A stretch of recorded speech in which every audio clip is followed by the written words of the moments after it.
Hi, I'm Uncle Mike, and this is my opinion.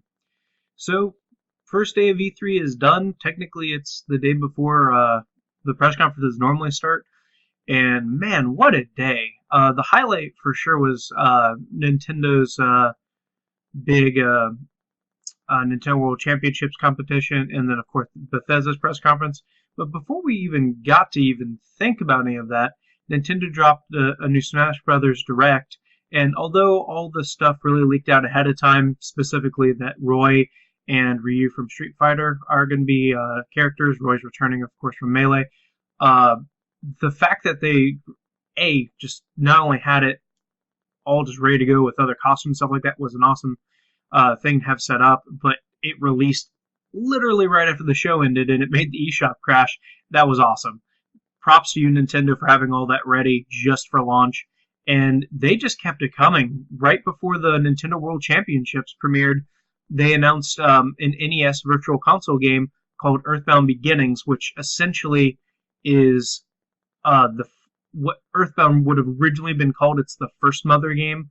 For those who do not know, Earthbound, which is a cult classic on the Super Nintendo, is actually the second in a current trilogy called the Mother series in Japan, and it was actually originally finished in America way, way, way back when, and they've decided to finally release it on Virtual Console. It is $6.99. I got to play a little bit earlier. It's definitely rough for the modern age. It's definitely an NES RPG, but it still has that same Earthbound charm and the same kind of wackiness. And if you're a fan, I'm sure you already bought it. But if you're not and you look for something different, give it a shot. That series is amazing.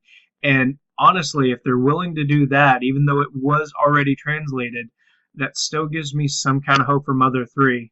Although I doubt we're going to get anything anytime soon, but Nintendo's already dropping bombs, so who knows? The Nintendo World Championships was pretty cool for the most part. It started off kind of rough because they didn't really have it set up so you could see what person was playing like what character when they were doing Splatoon, and Blast Ball was interesting, but it just made me want to play a new Metroid. And the way that game set up, it really felt like they were using the Metroid Prime Hunters engine, and that just made me kind of sad because unless they actually announce a new Metroid Prime game or a new Metroid game in general, it sounds like that may be what they turned that into. It was an interesting concept, and it was interesting to debut it like in a tournament, but not sure it went quite as well as they wanted it to. It really picked up from there though, especially the end with Mario Maker. Like that was amazing. I was not sold on Mario Maker, and I was looking forward to trying it at my local Best Buy this week. But after seeing how that they made those levels and like how they can have like warp pipes go into different areas and stuff like that and all the different crazy stuff you can do, I'm sold. I want that game. Super Mario Maker is the new name. It looks fantastic. I get why that's their big holiday game this year, if, unless they announce something else crazy, which will be tomorrow. But of course, the main event was Bethesda's press conference, and oh man, did they! The whole conference itself probably wasn't the greatest. I was really overhyped when I was watching it, but it had the perfect beginning and the perfect ending. And I hope that other people pay attention to that, because when you start off a press conference well and you end it well, the stuff in the middle, even if it's not great, gets kind of put to the side because that start and that end that's what you really go to in the end. They started off with Doom, and man, it looks great. I'm not really a fan of like ultra violent, shooters and everything like that, but that looked really fun. And just the variety of stuff, the way you're gonna be able to make custom game types with that new mode they talked about, which was I've got some notes here. Snap Map. And like they were specifically making references to stuff like horde modes and like the zombies and stuff like that from Call of Duty. That really interests me, and the gameplay looks really fun, and it just feels like a return to form after we haven't really gotten a new Doom game in a long time.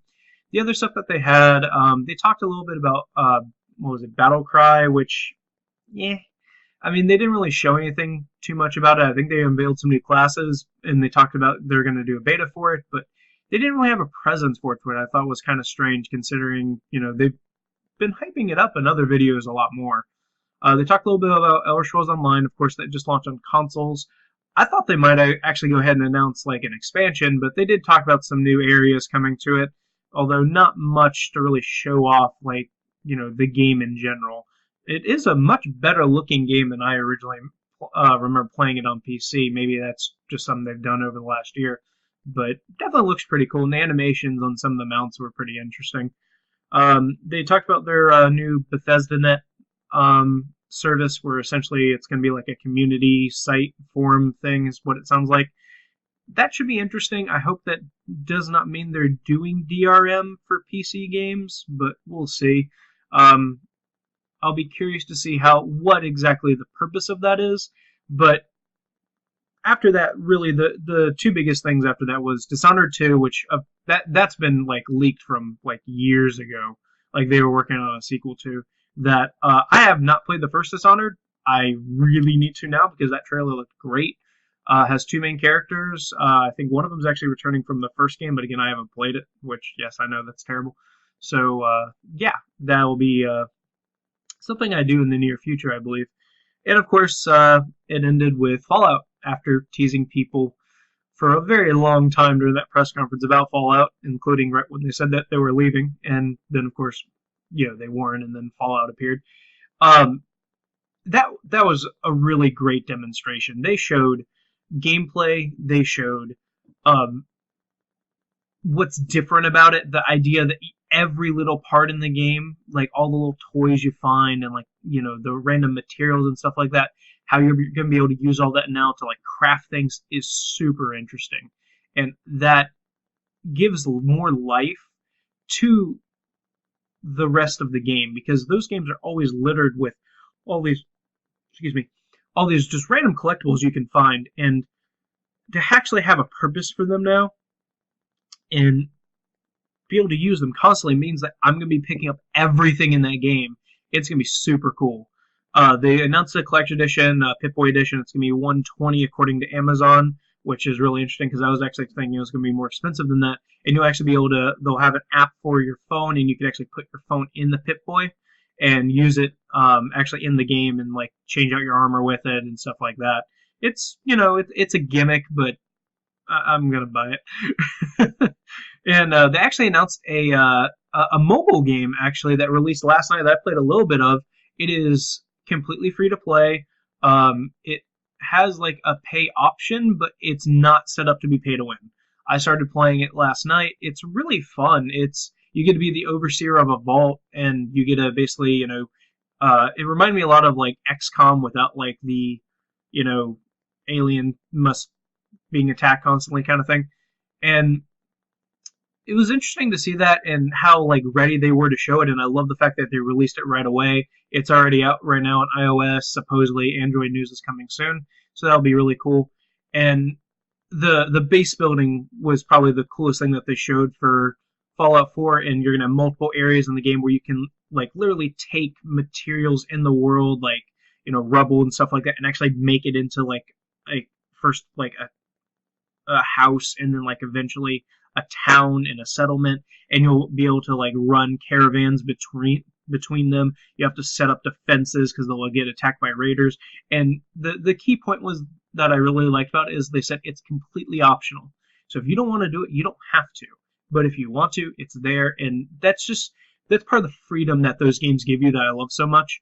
After playing Witcher 3 and really loving that, I was going to have a hard time believing Fallout 4 could beat it for Game of the Year if it was coming out this year. And now, I don't know, like, that game really is much, much more than I thought it was going to be. I was not expecting something so soon, and I actually thought that with all the stuff they're announcing, there's no way it's coming out this year anymore. And then, bam, at the end, November 10th, it is coming out this year, and I could not be more hyped. That was a great way to finish, and the crowd went wild when they announced it was this year. And the presenter that they had for it, I need to look up his name, but so well thought out what they did, and he just owned it. He made it so interesting to watch, and it was so much fun to just see someone present their game and know exactly how good their game is, and how their fans love it, and that their fans are going to just love everything they're talking about. And that was it. Overall, I would say the conference, again, it starts well, it ends well, and that the start and the end were huge portions. I think it was about 30 minutes for each of those games, and it was about 15-20 minutes of just the other stuff. But that was a really great way to show off what they had. And I would say it's probably a B plus overall. It will be very hard to top for a lot of people, I think, because that start and end is so good, and that's really what people focus on. But we'll have to see, what everybody else does. I am looking forward to seeing what else comes out today, and I'll be making more videos throughout the rest of the week. But anyway, I'm Novel Mike, and that was my opinion. Thanks.